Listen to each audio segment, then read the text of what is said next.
ప్రారంభంలో కూడా మన దృష్టి లక్ష్యంపైనే ఉండాలి. అందుచేత యోగంపై దృష్టి ఉంచుతూ కర్మను ఆచరించాలి. సమత్వభావం అంటే సిద్ధి అసిద్ధులలో సమభావమే యోగం అనబడుతుంది. దేనినైతే సిద్ధి అసిద్ధి విచలితం చెయ్యలేవో, ఎందులోనైతే అసమత్వం పుట్టదో అలాంటి భావం కావడం వలన దీన్ని సమత్వయోగం అంటారు. ఇది ఇష్టదైవంతో సమత్వాన్ని లభింపచేస్తుంది. కాబట్టి దీన్ని సమత్వయోగం అంటారు. కోరికలు సదా త్యాగం చేయబడతాయి. కాబట్టి దీన్నే నిష్కామ కర్మయోగం అని అంటారు. కర్మ చెయ్యాలి కాబట్టి దీన్నే కర్మయోగం అంటారు. పరమాత్మునితో కలుపుతుంది కాబట్టి దీని పేరు యోగం. యోగం అంటే కలవడం. సిద్ధి అసిద్ధులలో సమభావం ఉండేటట్లుగా, ఆసక్తి కలగకుండునట్లుగా, ప్రతిఫలం పట్ల కోరిక ఉండకుండునట్లుగా దీనిలో బౌద్ధిక స్థాయిలో జాగ్రత్త పడాలి. కాబట్టే ఈ నిష్కామ కర్మయోగం బుద్ధియోగం అని కూడా అనబడుతుంది.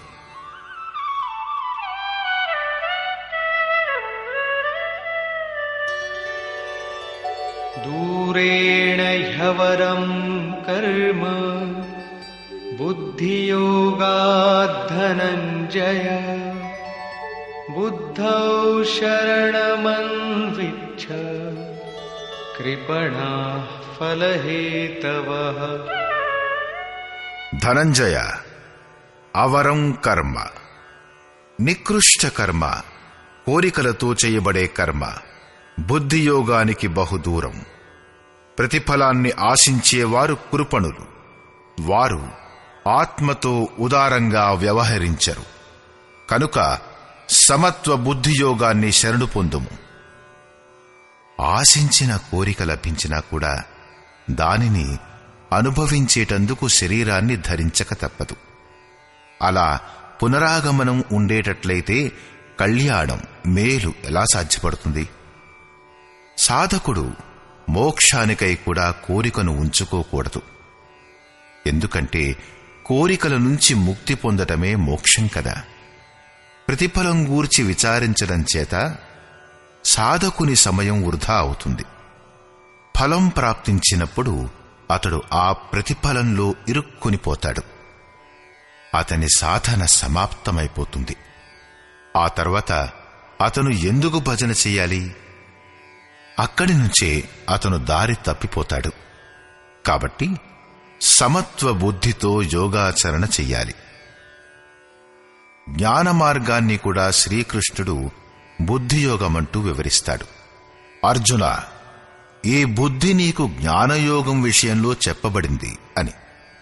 ఇక్కడ నిష్కామ కర్మయోగం కూడా బుద్ధియోగం అనబడింది. వాస్తవానికి రెండింటిలో, బుద్ధిలోనూ దృష్టికోణంలోనూ మాత్రమే భేదం ఉంది. మొదటి దానిలో లాభనష్టాల రికార్డు ఉంచుకుని దాన్ని పరీక్షిస్తూ నడవవలసి ఉంటుంది. రెండవ దానిలో కూడా బౌద్ధిక స్థాయిలో సమత్వాన్ని చూపించాలి. కాబట్టే దీన్ని సమత్వ బుద్ధియోగం అంటారు. కాబట్టి ధనంజయ, నీవు సమత్వ బుద్ధియోగాన్ని ఆశ్రయించు. ఎందుకంటే ప్రతిఫలాకాంక్షులు అత్యంత కృపణులు.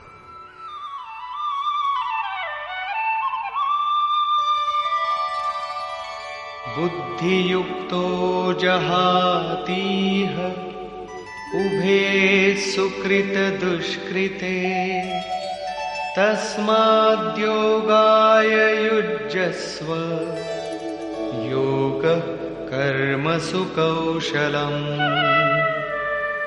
సమత్వ బుద్ధితో యుక్తుడైన పురుషుడు పుణ్యం పాపం రెండింటినీ ఈ లోకంలోనే త్యాగం చేస్తాడు. వాటిని చుట్టబెట్టుకుపోడు. కాబట్టి సమత్వ బుద్ధియోగం కొరకు ప్రయత్నం చెయ్యి. యోగ కర్మసు కౌశలం. సమత్వ బుద్ధితో కూడిన కర్మల ఆచరణలో చూపే కౌశలమే యోగం.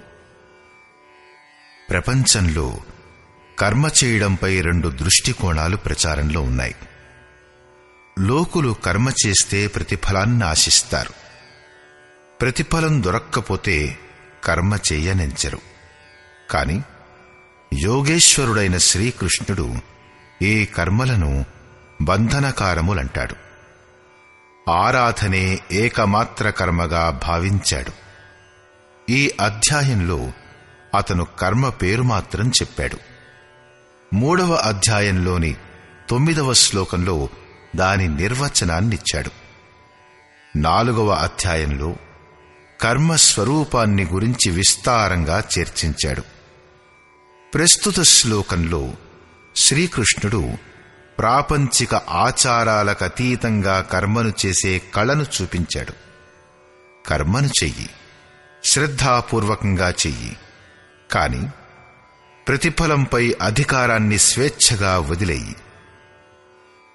ప్రతిఫలం ఎక్కడికి పోతుంది? ఇదే కర్మలను చేసే కౌశలం. నిష్కామ సాధన యొక్క సమగ్ర శక్తి ఈ ప్రకారంగా కర్మలోనే ఇమిడి ఉంటుంది. ఆరాధన కోసమే కదా ఈ శరీరం ఉంది. ఎల్లప్పటికీ కర్మ చేస్తూనే ఉండాలా, లేక దీనికి పరిణామం కూడా లభిస్తుందా అన్న దాన్ని గురించిన జిజ్ఞాస స్వాభావికమే. దీని గురించి ఆలోచిద్దాం. కర్మజం బుద్ధియుక్తా హి ఫలం త్యక్త్వా మనీషిణః జన్మబంధ వినిర్ముక్తాః పదం గచ్చన్త్యనామయం.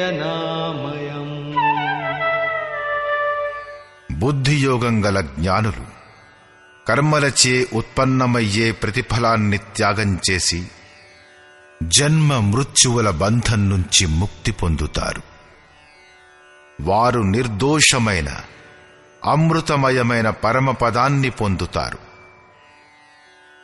ఇక్కడ 3 బుద్ధుల యొక్క చిత్రణ ఉంది. మొదటిది వివేకంతో కూడినది.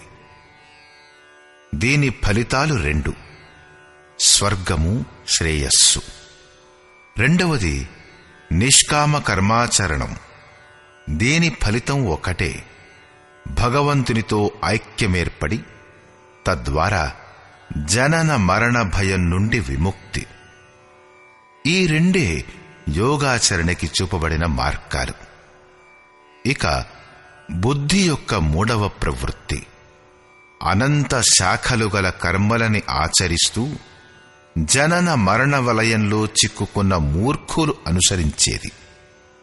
అర్జునుడి యొక్క దృష్టి త్రిలోకాల సామ్రాజ్యం, దేవతలపై ఆధిపత్యం వరకే పరిమితమై ఉండింది. వీటి కోసం కూడా అతను యుద్ధంలో ప్రవృత్తుడు కాలేదు. ఇక్కడ శ్రీకృష్ణుడు అతనికి ఒక నవీన సత్యాన్ని ఉద్ఘాటించాడు. ఆసక్తిరహితమైన కర్మ ద్వారా అనామయ పదం ప్రాప్తిస్తుంది. నిష్కామ కర్మయోగం మృత్యువుకు ప్రవేశం లేని పరమపదాన్నిప్పిస్తుంది. ఈ కర్మలో ప్రవృత్తి ఎప్పుడు లభిస్తుంది?